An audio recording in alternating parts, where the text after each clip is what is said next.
Hi guys, please let us know if you hear as well and it's so good. Let us know. Hi. Okay, then yeah. I think so. Yeah. Tell us where are you from? What are you guys doing? How's the weather? We'll wait for a minute just to let more people join and then we'll start with the introductions and everything else. Vincent says hi. Hi. Emma, hello. Frederic, I'm hoping that I pronounce it well. We have a person from Barbados. Wow. Amazing. Switzerland. Nice. Yeah, me too. I'm jealous of Barbados as well. Amazing. London. Hi, guys. Ah, right. Chicago. Nice. So, for some of you, it's pretty early in this case, as it's for Bill. It's, as I understood, it's 7 o'clock, I think, right now. So, good morning to everyone that's on that time. Okay, so I think we can start with the introduction. Thank you all for being here, and hello and welcome. I'm Monica, and I'll be hosting the conversation for the next hour or so. So today's session will be an Ask Me Anything session for the Enscape collection. But before we answer some questions, we'll do a couple of presentation and just a quick walkthroughs for the whole collection.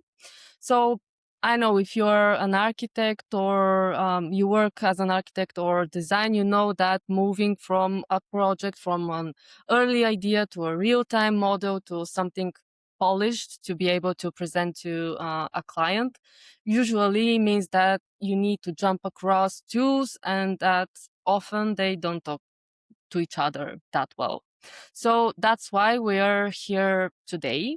And we want to show you the Enscape workflow and how everything is connecting. So a couple of quick notes before we start the session. This is being recorded, so you guys will receive the recording in the follow-up email and it will be uploaded in YouTube as well. So if you need to step away, don't worry, but we'll be really glad if you don't and you're here for the whole session. So you can drop your questions in the chat. We will see how it goes, but maybe we'll answer them at the end. But please don't think that you need to post the questions after the presentations are finished.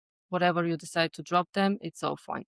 So to present our very, very nice guests and speakers today, we are joined by the three people that actually build the tools you use every day. We have Petr Mitev, that is the VP for Solution for Designers, yes. We have the Bill Allen, the creator of Veras and EvolveLAB, and the only other lady, because I'm not part of the product team, that's Ani Lyubenova. She's the product manager for Envision, and I think an architect herself.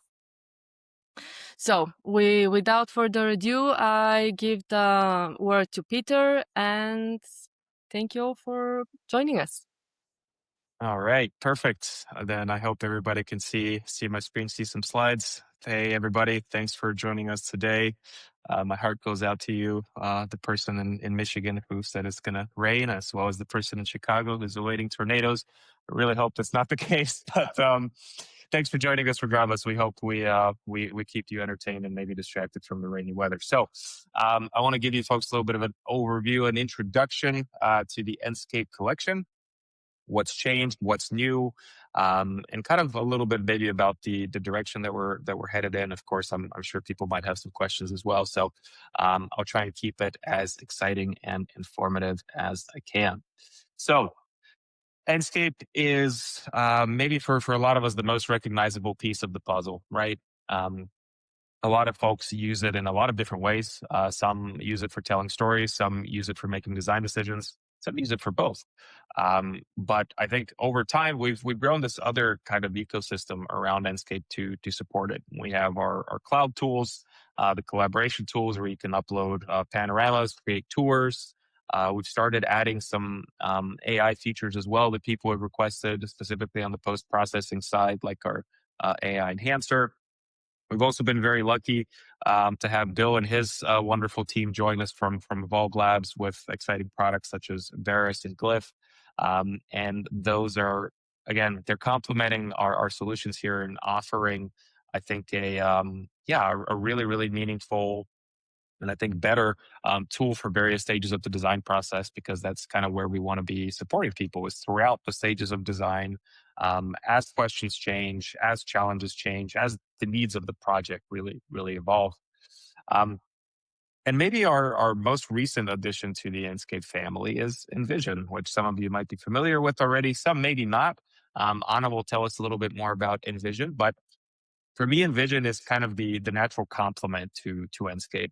I think people have historically, requested a little bit more from Enscape when it comes on the storytelling side, whether it's about animations, whether it's about handling these really big scenes, moving people, moving cars, and we completely recognize that. Myself as an architect as well, I completely understand that need, but it's challenging, right? Because Enscape is a plugin. It's supposed to be really fast, nimble, and easy to use. So how do we meet those needs, right? How do we help people tell the stories that they want to tell? Enter Envision. If Enscape is your design tool, Envision is then the storytelling component. Once you make those decisions, Envision is how you tell that story. So together, all of these tools come together to form the Enscape collection, which again, for us is not so much just a collection of products. It's really just different workflows for different stages of the design process, because the needs change. The customer demands change, and the needs of the design team also evolve. So we want to support you throughout that journey. And in doing so, we want to, basically offer the best in class solutions for every stage of that journey. So, super quick overview again, because some of you may know the product, some may not. Enscape, that's a real time plugin, real time rendering for BIM and CAD tools. Veras, that is the AI powered ideation visualization solution that we have. Also, not just a plugin like Enscape, but also a standalone version as well, for those that love to work a little bit more independently, or maybe are working on something much more early stage before we even have a model. But Bill, sorry, we'll talk about that in a second. And like I said, last but not least, Enscape Envision, our storytelling companion, which brings files, data, geometry, materials, everything from a number of different sources, brings them all into one place so that we can tell really compelling and immersive stories, not just in still images, but also in immersive and real time experiences. So a little bit of a focus on Enscape, our primary tool for architects and designers. This gives a little bit of a visual overview of what are the different things that we can do with Enscape, right? We can do conceptual kind of modeling and storytelling, and that's really where Veras shines as well, giving us the ability with AI to kind of create and explore really dynamically, really fluidly, try things out without needing to model, without needing to make changes, and do it really in a playful and non-destructive way, which I think is really cool. Then we've got our tools for context, and some of you might know Enscape Impact. That's also a fairly new addition to the family, but basically giving you a little bit more information, whether it's on your building's energy performance or whether it's about site conditions.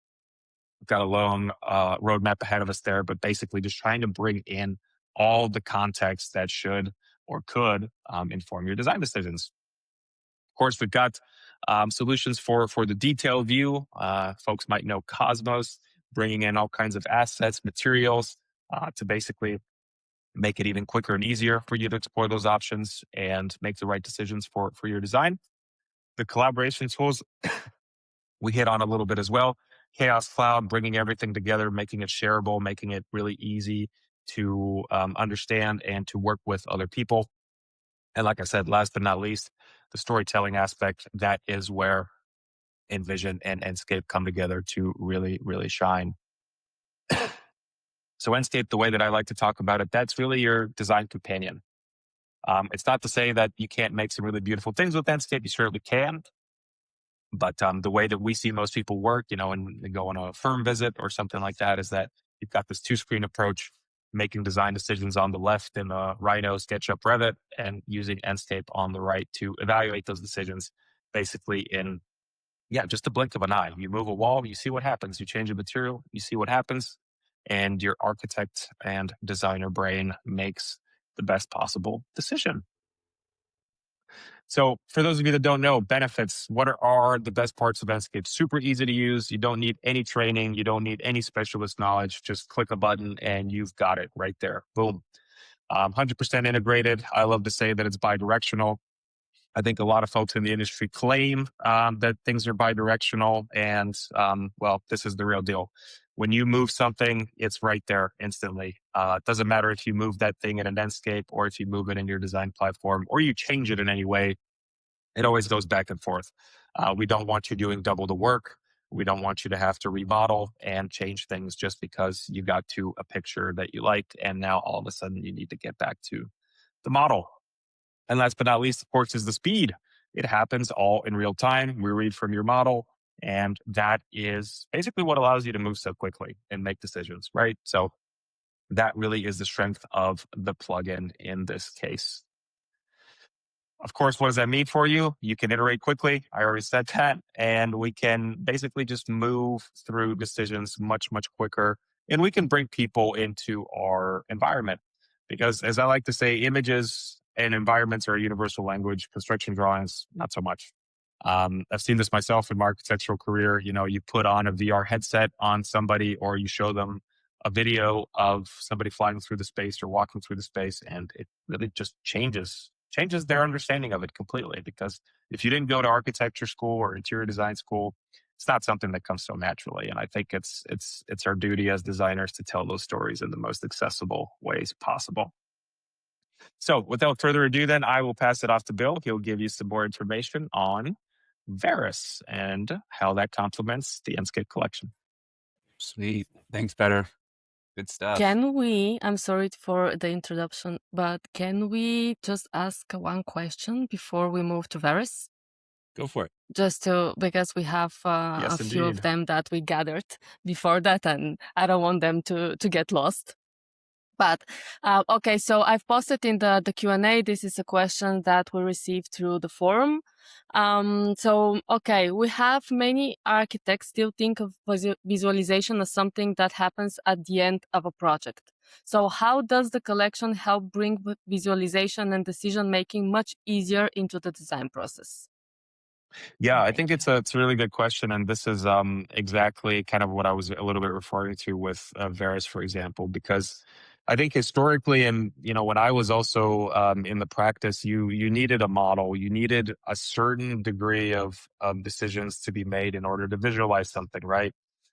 You needed that geometry there, you needed those materials applied. And I think now with Veras being in the Enscape collection, it really just it lowers the bar of when you can start exploring.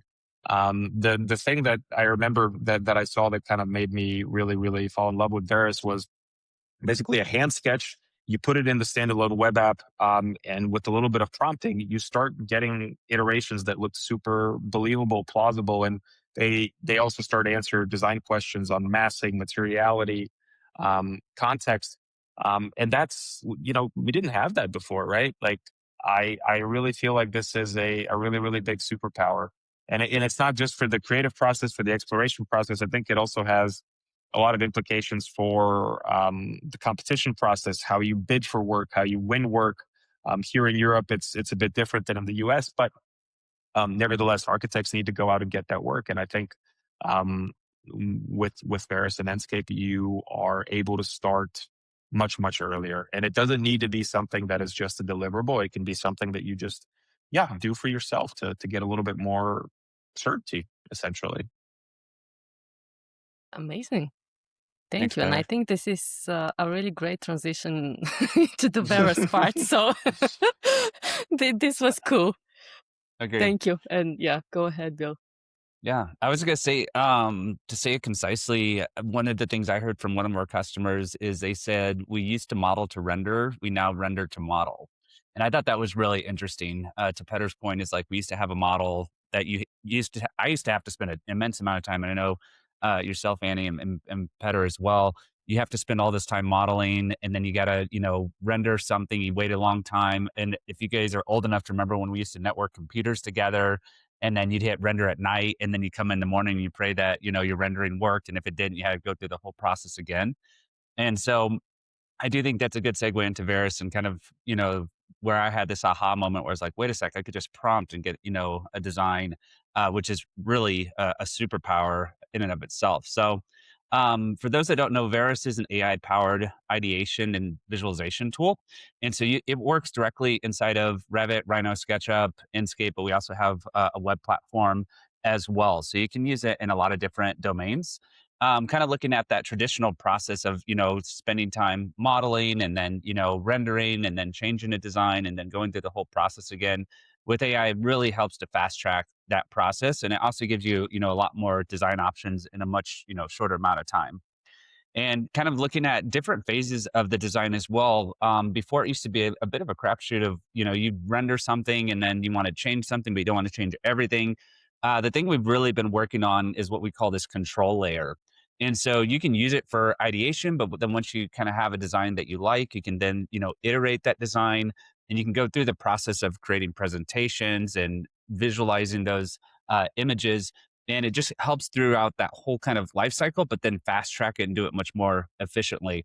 So again, I see a lot of times the AI tools has been really, really good for ideation, and then other traditional rendering tools have been really good if you really want to have that control. With the most recent render engine where we're leveraging Nano Banana, you actually get that control layer directly inside the AI tool, which just has not existed before, which is really incredible. And then kind of just showing some examples of things that we've been working on. We have some different video tools as well, so you could upload two different images and then combine those two to create a video. So taking a start frame and an end frame, and then Veras will essentially combine the two of those. And so this is an example of kind of something that you could do using that kind of feature and functionality. You can change the weather, you can change the designs, and then this allows you to kind of go between both of those two different things in a way that just has not been possible before. um, the great opportunity and synergy between Veras inside Enscape is that we also get access to the metadata. So you can see here we're able to to select by object, we can select by material, and then we can go through and prompt that override of that object or material and be able to update it.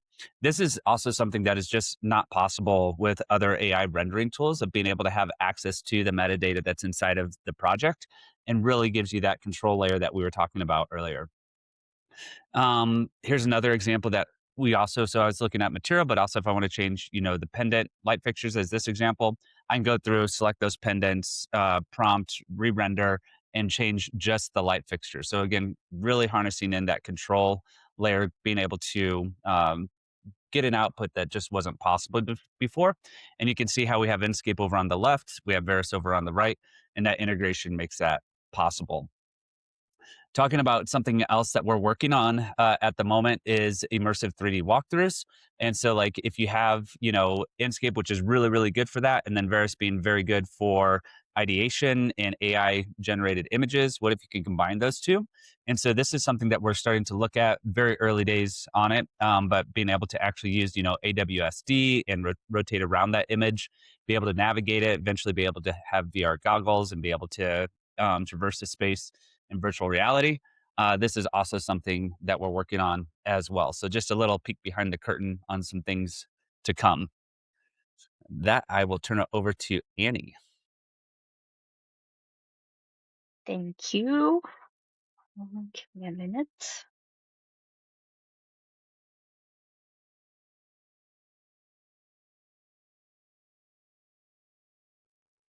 Thank you so much, Bill. Okay, we'll go to the question after that. Let me know if you guys can see my screen. We do. Okay, sorry, that was not the right slide. All right, well, hello from me, everyone. We will now review what Envision is. And as Petr already mentioned, this is our standalone real-time visualization solution. It is specifically designed to be Enscape's companion and to help architects and ArchViz specialists to basically elevate their design narratives effortlessly, and to basically create immersive experiences. So yeah, when speaking about the Envision benefits, first of all, it is capable of handling really large scenes. For example, you can combine scene data originating from multiple sources. You can have the terrain in SketchUp, for example, and then usually the main building is created in Revit. So you can export files from multiple sources and combine them in one really big and heavy scene, which normally, if it was assembled in a CAD, there might be some performance issues. So Envision is capable of handling scenes of that size. And then its toolset was specifically designed with animation capabilities. So you can, for example, generate crowds or generate traffic systems, create walking characters or any moving animated objects. And besides that, it is part of our Enscape Arc Design collection, which means that all the Enscape rendering data gets transferred to Envision seamlessly. Envision also works with the rest of the Chaos products in the portfolio, and these are V-Ray and Corona. With Enscape, we support live linking. It is one of our most recently added functionalities, whereas with V-Ray and Corona, we support the V-Ray scene format as the file source. Yeah, and the real-time engine that is used in Envision, as mentioned, it supports really large scenes. We're speaking about like trillions of polygons, and this happens in a 100% ray traced environment, which also guarantees the physical accuracy of the finally generated image or video. And besides for immersive presentations and for storytelling, Envision is also good for specific design exploration cases, from lighting studies through material variations and stuff like that.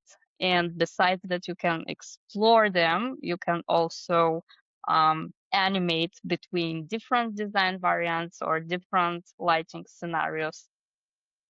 And now I wanted to also show you some of the recent features that we released. And those were all focused on the Enscape interoperability, so to say. So I will start with a short video demonstrating the live linking with Enscape. So in that example, we had Enscape running in SketchUp, and from Enscape running in SketchUp, we started Envision. So right now the live link is loading, but basically it's the same design that you already have in SketchUp, and it was rendered with Enscape. The moment you want to continue the design to further realism or to enhance it with moving characters, vehicles, traffic systems, etc., you can live link it to Envision. And let me share my screen so that I can also show you some of the new features in the product itself.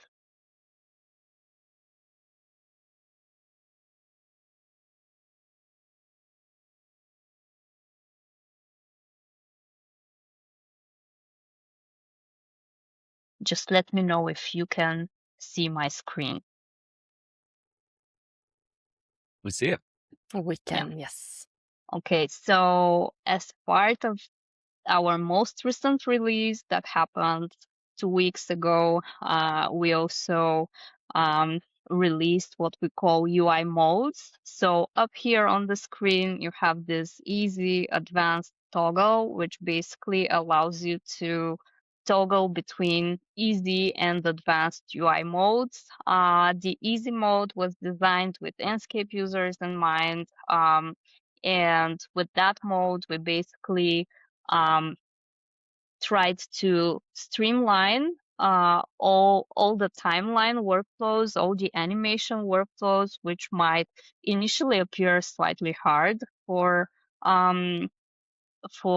beginners or for Enscape users. So in easy mode, we have a outcome oriented timeline where we have different modes for the timeline as well, depending on the final outcome um, you want to render. Like, for example, we have a walkthrough timeline where you will only be able to animate cameras. We have time of day, apparently, for animating the different times of day. We have phasing where you can create phasing animations, etc.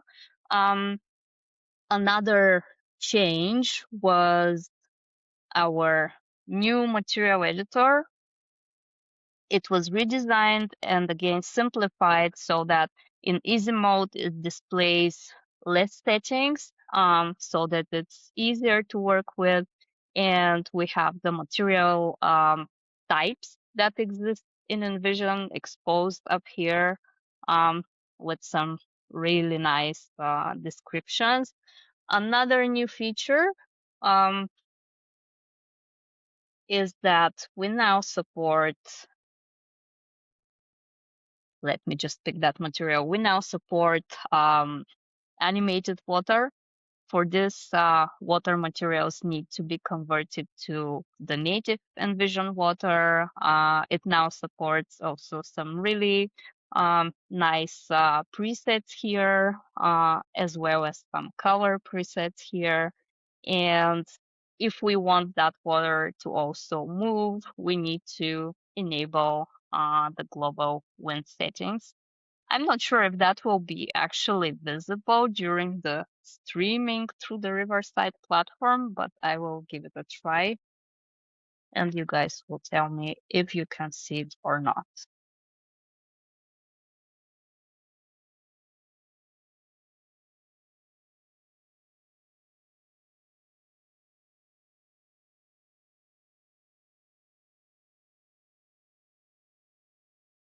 All right, and another new feature that we currently have is the AI assistant, which can help you achieve like perform various tasks. The first one is light mood match.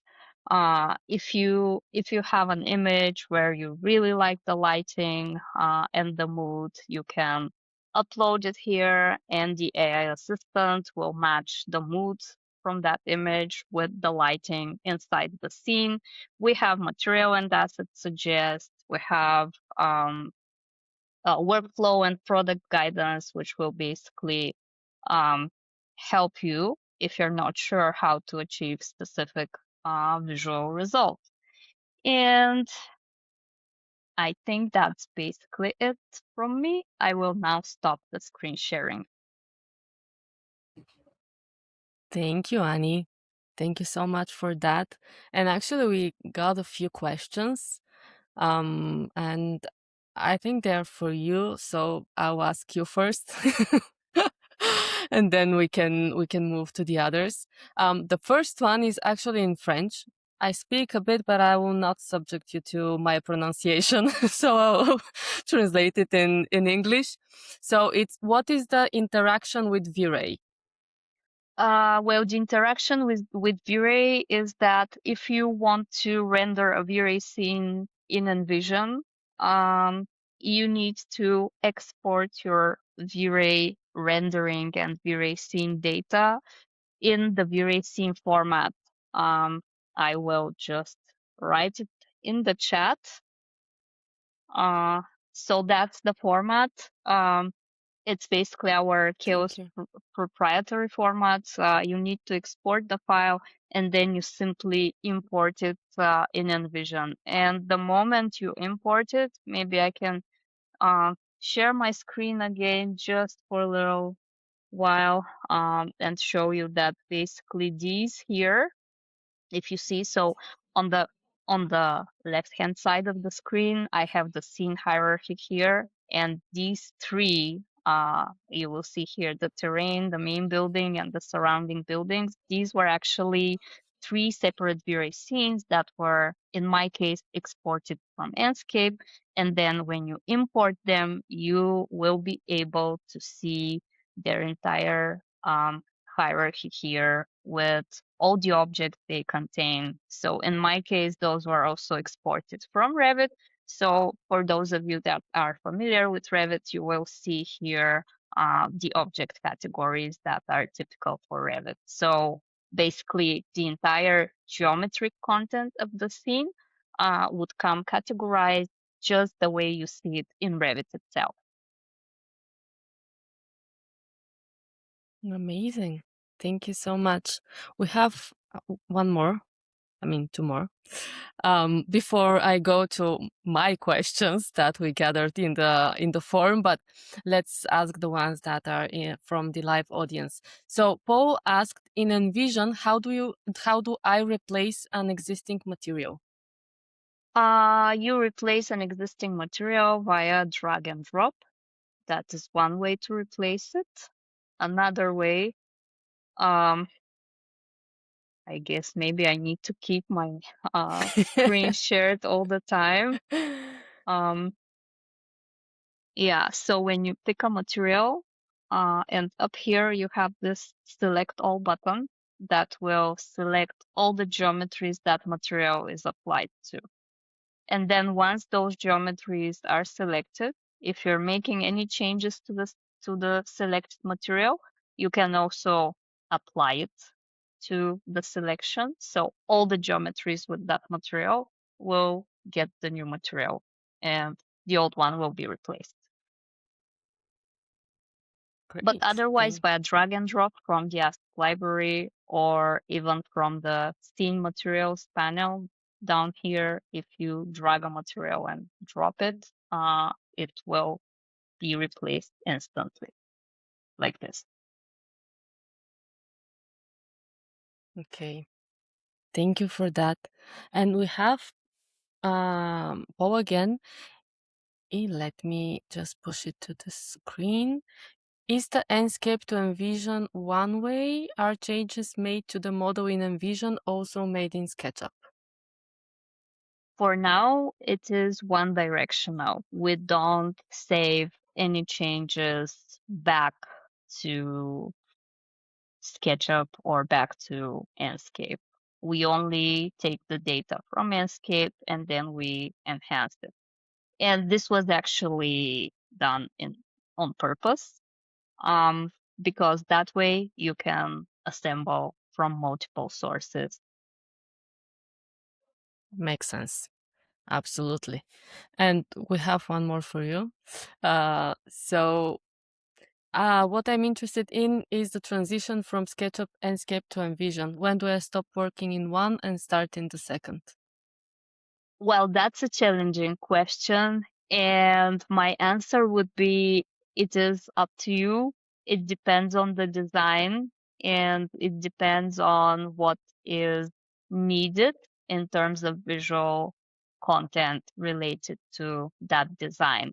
The moment your design is looks more finalized, you can always transition from Enscape to Envision and continue working on the storytelling part, so to say.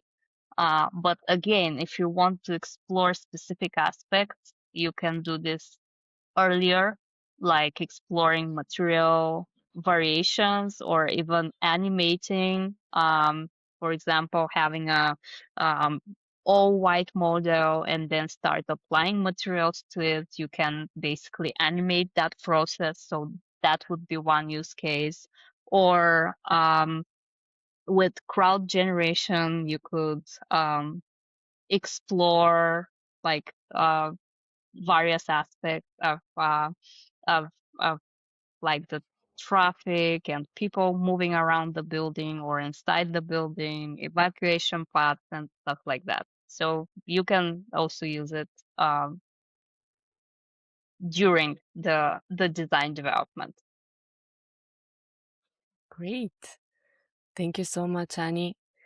I think the next question is for Petr. So, hi. Laurel asks, how does Enscape work as a plugin to Vectorworks specifically? Yeah, great question. I think one thing that we have as a design philosophy for Enscape in general is that it should work almost as identically as possible between the different tools. So if you're using Vectorworks today, Rhino tomorrow, Revit the next day, it should behave as consistently as possible so that you don't have to relearn a new workflow, a new anything, right? And I think in most architecture offices, we do have to switch a lot between tools.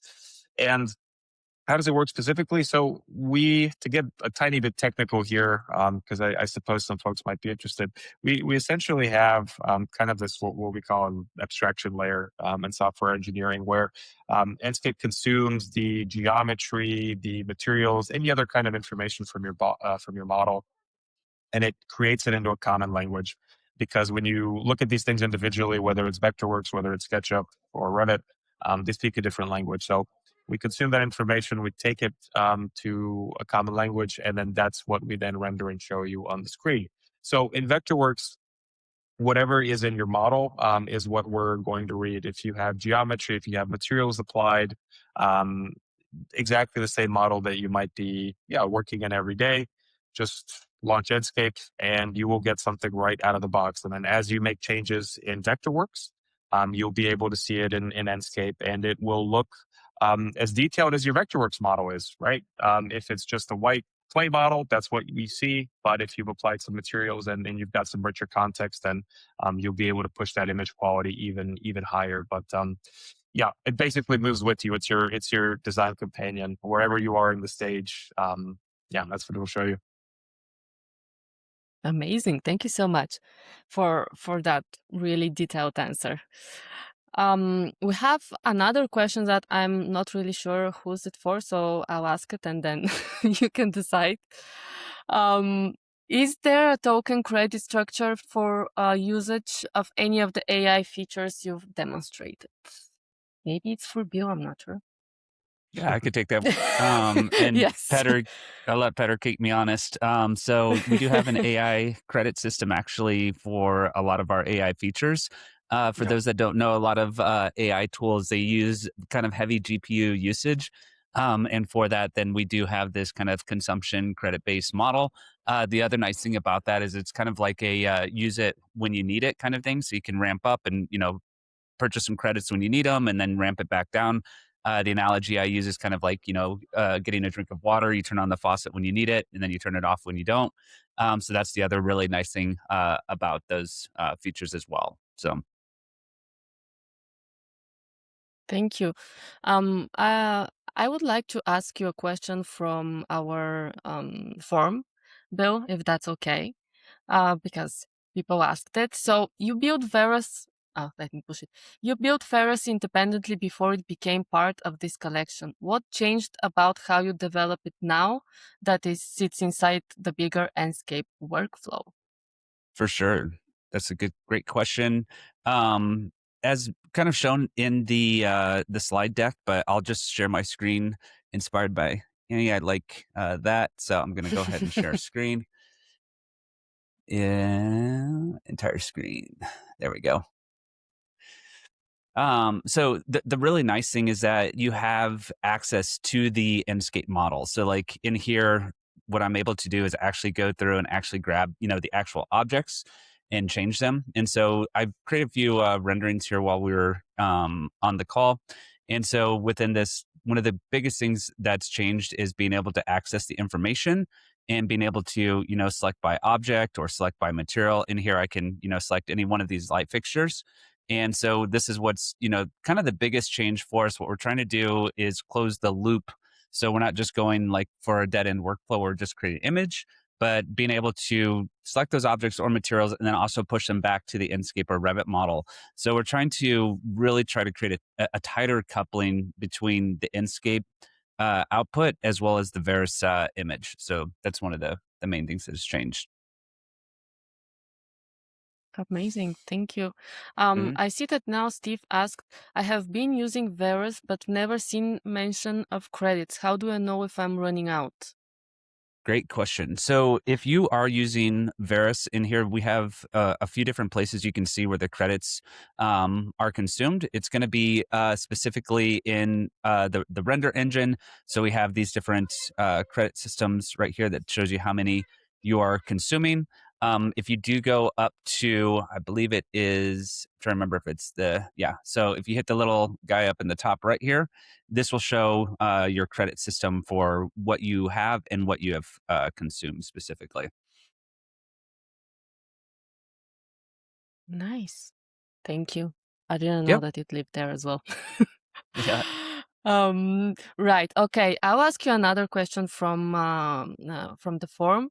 Is there a risk that AI ideation makes everyone's early design starts to look the same? How do you guard against homogenized output? That And I is a think great this is really question. relevant. Yeah. Yes. So I also created an example for this as well. So in here we have some different renderings that have been created, and if you want a different output stylistically or anything like that, all you have to do is prompt. And so in here I put color pencil sketch. In this one I put watercolor. You can change this to photorealistic. You can put whatever kind of stylized images that you want. You can put in camera types, filter lenses. You can put a lot of different information here to really kind of craft your image to what you want the output to be. So that is a way that you can get like a really specific style for your image. Nice. Thank you. I'm Mhm. sorry. I'm just copying the next question from the form. I want to add them here so everyone can see them, not just me reading it out loud. Right. Okay. So, is there a use case people discover with Veras that you never designed it for?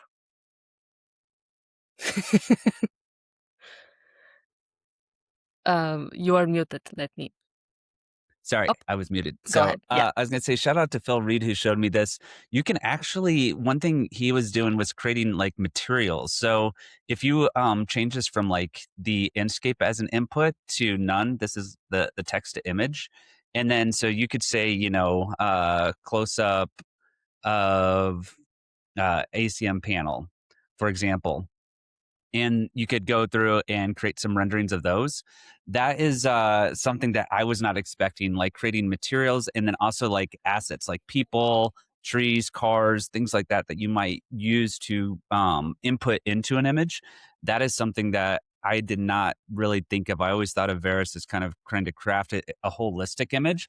But like if I want to like create like this light fixture or create a specific material or panel, I could actually do that using Veras as well. So that was something I wasn't expecting. Amazing. Yeah. Yeah. It seems really cool.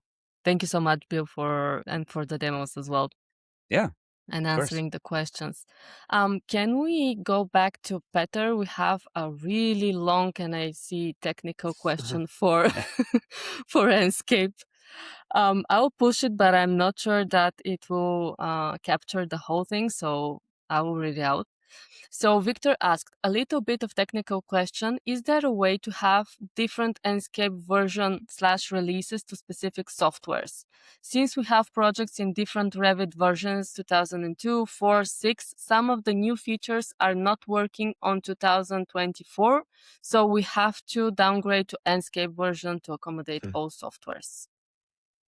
Yeah, really good question. So I think I do want to preface this with a bit of an asterisk that I'd love to check with our solution engineers, but I'm fairly confident the short answer is no.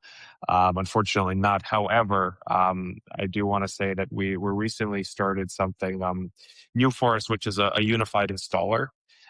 Which is something that we're going to continue evolving over time. And it basically gives you a little bit more flexibility and just ease in the installing and updating process for tools in the Chaos ecosystem and the Enscape collection. So I feel like this is a really, really interesting use case and feature request that I would definitely throw into our product backlog for consideration there.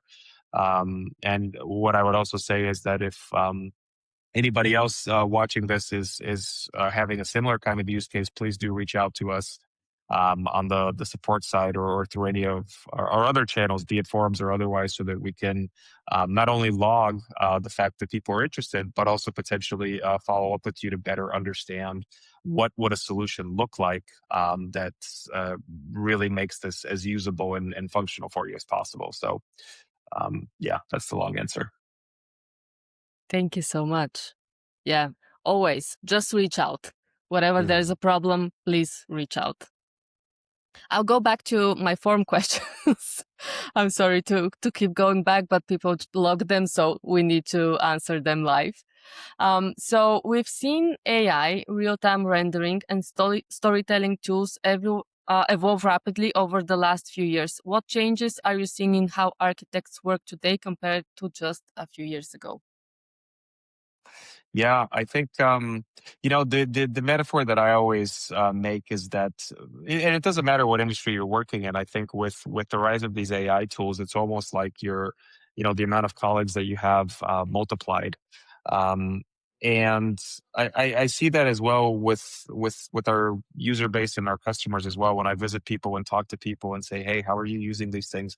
I think really people are using them as if you suddenly had more people on the project staff. Um, and I think that could be a good thing. That can also be a tricky thing, of course. But it's been really interesting to see the way that people kind of delegate different tasks. Some people are delegating more of the busy work kind of tasks. Some people are delegating back of house tasks. Some people are actually using it to, how do I say, support their thinking or to augment their thinking and basically kind of be like a sparring partner.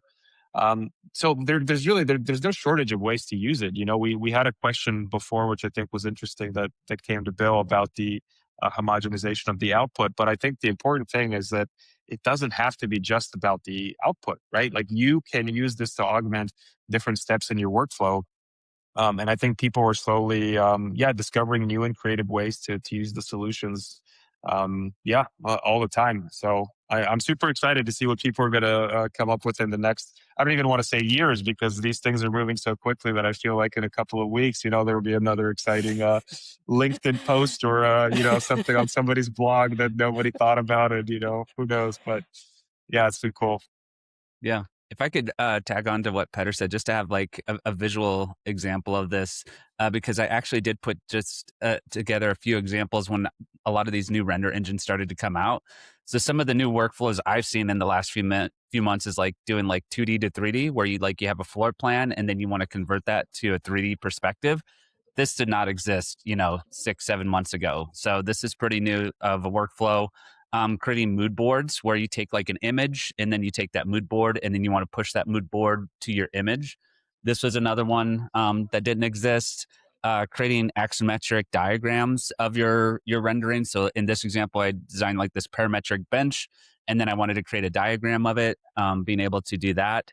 The other thing that was really a challenge before with a lot of traditional AI engines was design persistency. So if you wanted to, pan around to a different perspective or show me, an image from the lobby inside, this is also something that was unlocked as well. So there's a lot of new workflows, that just did not exist before that, these new render engines have unlocked, which is pretty exciting.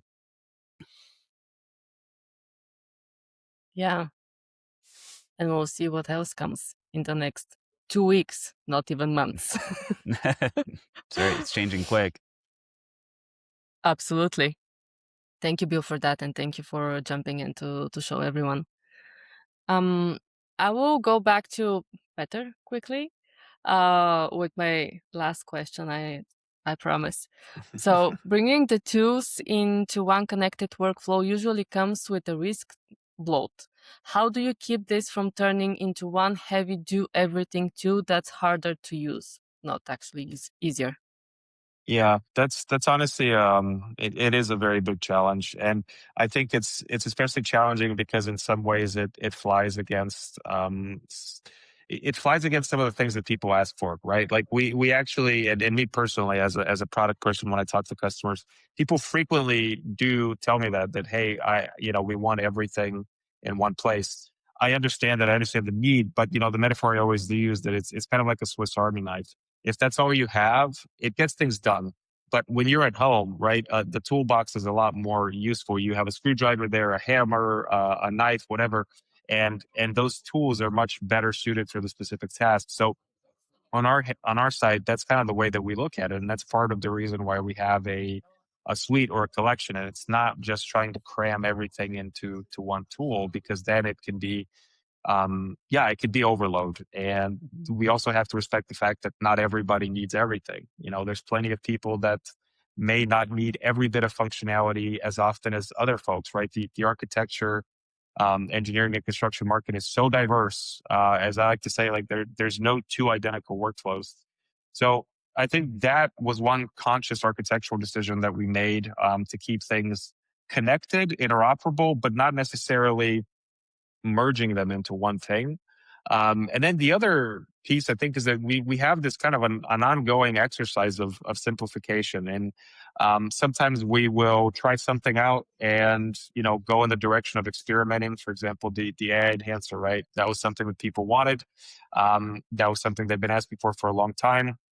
And we wanted to experiment and see if we could meet those needs. We did that. People gave us some very positive feedback. But obviously, over time, the portfolio evolved. Now we have things like Veras. And the question is, well, do we still really need separate solutions? Or do we have to challenge ourselves and bring some things together where the overlap is great enough?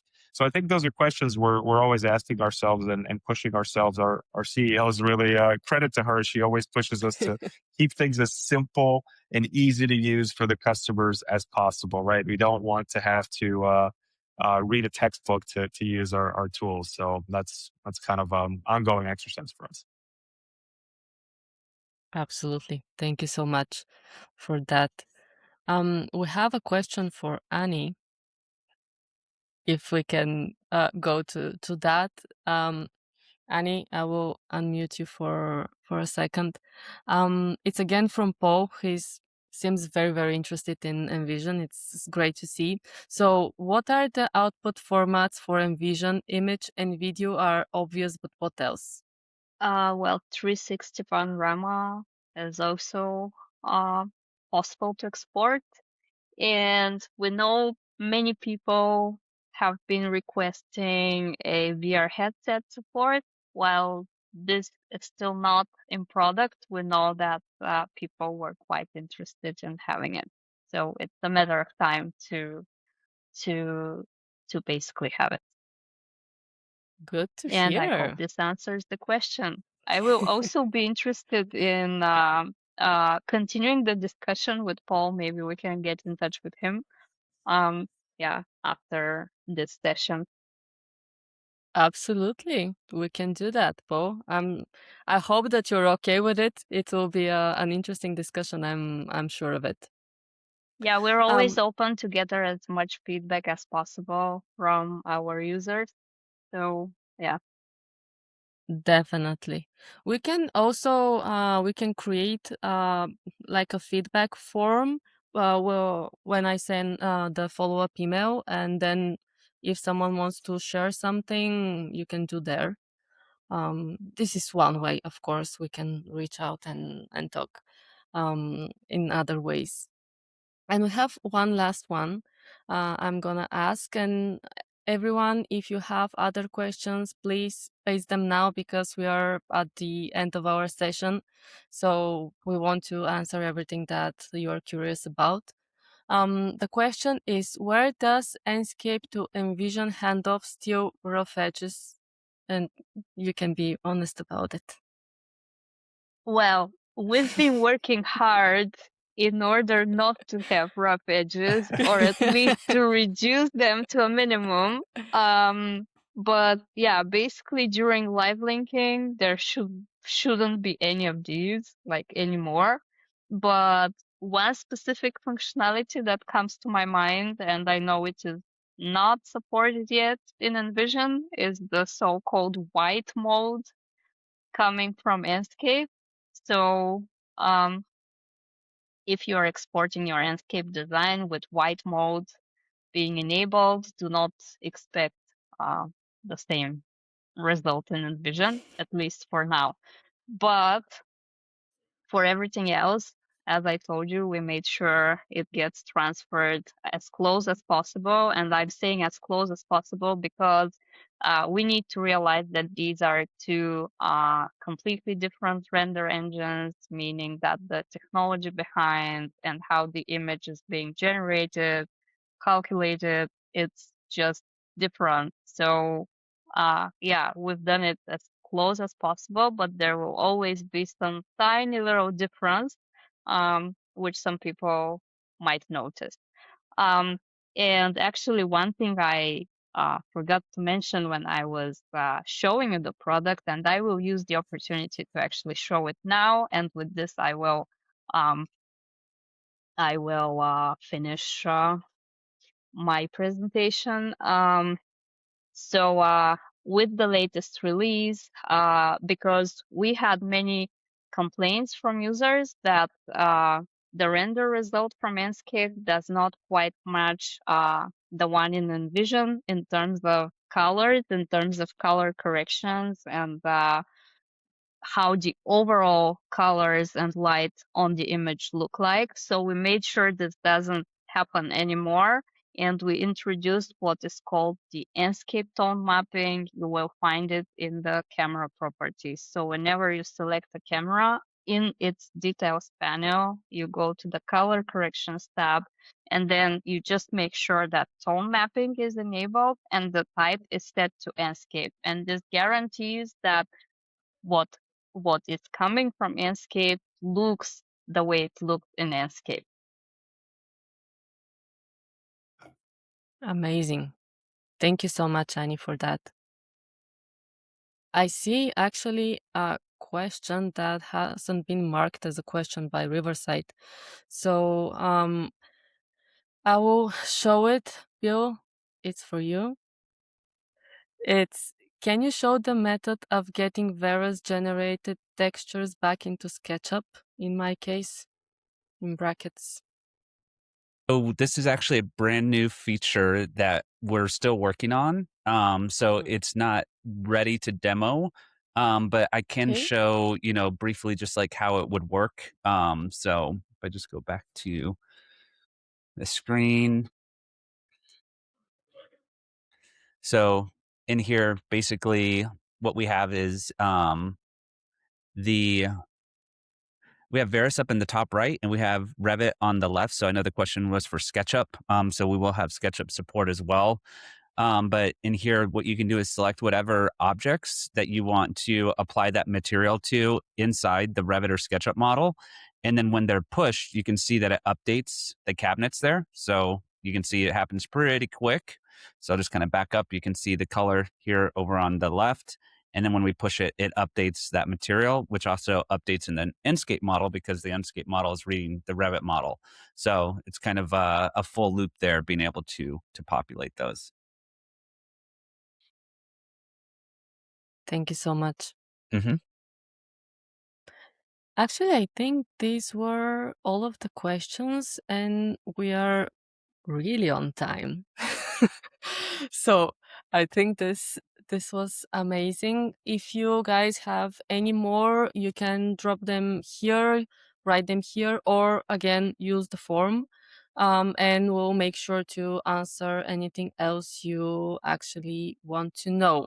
But before we wrap the session, I want to have a few words on City Connect, because this is where we usually do these kinds of sessions, and you can find these kinds of conversations. But not only, we have mentorship programs, master classes, we have other live shows. So we have a great, let's say, events schedule and calendar. So if you have any other interest, please go check it out.